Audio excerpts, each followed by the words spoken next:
Hey, welcome, bienvenidos to Javiolito. Tacos are lifey mas, the podcast where we dive into the delicious, the bizarre, and the downright fascinating.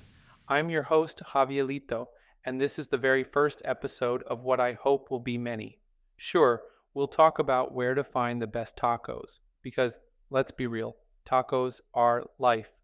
But we're also going to explore so much more. From current events and random oddities to interesting articles and stories about some truly buzzard people, places, and things, this podcast is your one stop shop for the weird and wonderful.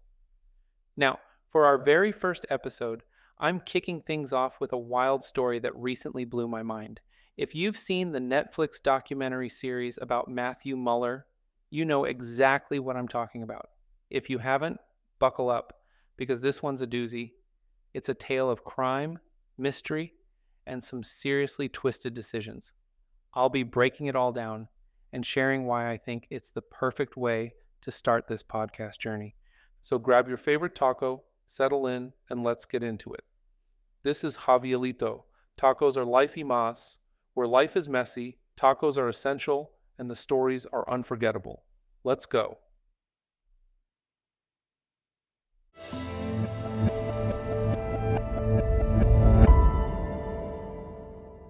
The extraordinary case of Matthew Muller reveals how a Harvard educated lawyer transformed into a violent predator with crimes spanning from 2009 to 2015. After graduating from Harvard and teaching at its law school, Mueller began a series of attacks that would eventually lead to multiple prison sentences and ongoing legal proceedings. In fall 2009, Mueller allegedly committed two similar home invasions in the South Bay area. In Mountain View, he broke into a woman's home, bound her, and attempted to force her to drink a mixture of medications while threatening rape.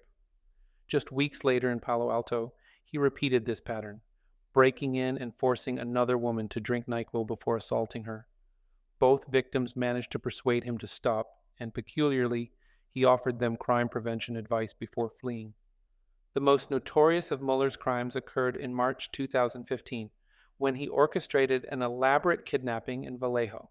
Breaking into the home of Denise Huskins and Aaron Quinn, he subdued them with drugs and restraints, playing pre-recorded messages threatening face cutting and electric shocks for non-compliance. He then transported Huskins to a cabin in South Lake Tahoe, where he held her captive for 48 hours and sexually assaulted her, demanding a $17,000 ransom from Quinn. The case took a devastating turn when Vallejo Police Department publicly declared the kidnapping a hoax, comparing it to the movie Gone Girl. This false accusation subjected Huskins and Quinn to public ridicule and media scrutiny. The police's skepticism was epitomized by Lieutenant Kenny Park's public statement dismissing their account as incredible and unsubstantiated. During this period, Quinn endured hours of hostile interrogation, with police suggesting he had murdered Huskins.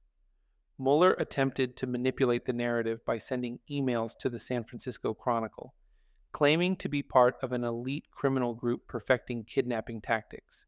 He even demanded that police apologize to Huskins for calling the kidnapping a hoax. Meanwhile, Huskins and Quinn faced depression, anxiety, and hundreds of hostile social media messages. The breakthrough came unexpectedly in June 2015, when Mueller burglarized a Dublin home and left behind a cell phone. Detective Misty Carausu's persistent investigation led to Mueller's South Lake Tahoe cabin, where investigators discovered crucial evidence: goggles with Huskins's hair, zip ties, Quinn's computer, and GPS data confirming their story. Despite this evidence, Vallejo police showed little interest in pursuing the case. FBI analysis of Mueller's computers revealed recordings of whispered voices and video footage of Huskins blindfolded in the cabin. In 2017, Mueller received a 40-year federal prison sentence for kidnapping. U.S. Attorney Philip Talbert emphasized the irony of Mueller's privileged background being used for violence and psychological torture. By 2022, Mueller pleaded no contest to raping Huskins and received an additional 31-year state prison sentence.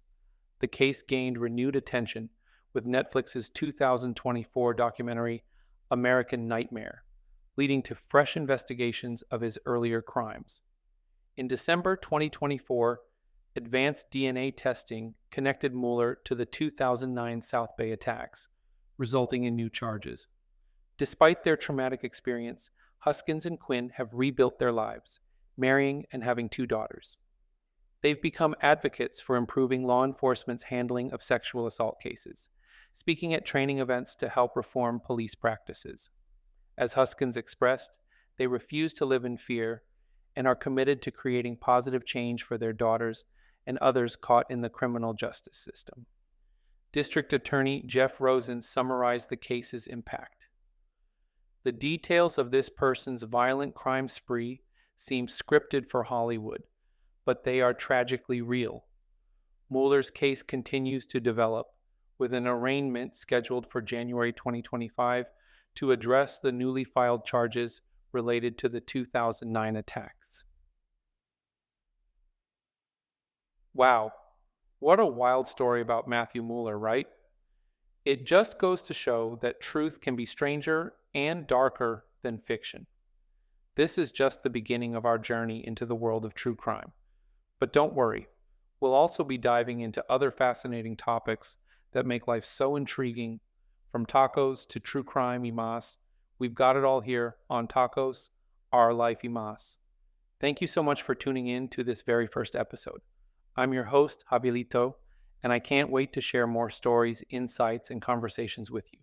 Make sure to subscribe, leave a review, and share this podcast with your friends. Until next time, stay curious, stay safe, and remember, life is a taco. Savor every bite. Hasta luego.